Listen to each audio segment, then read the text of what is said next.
त्यात हिंग असतो. राधे राधे.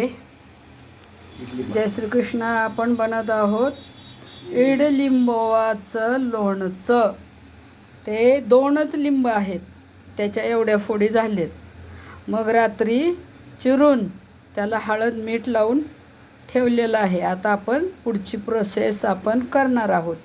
इथे तेल ठेवलेलं आहे थोडंसं, इथे मीठ घेतलेलं आहे, इथे आपला बेडेकर मसाला आहे आणि हा मसाला आपला घरी तयार केलेला आहे.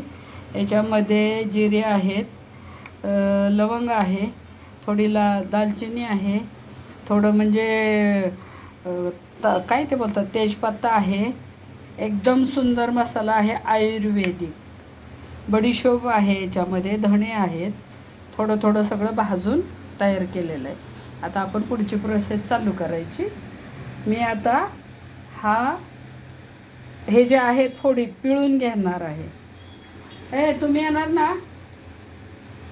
होय, ऐकताय का? होय.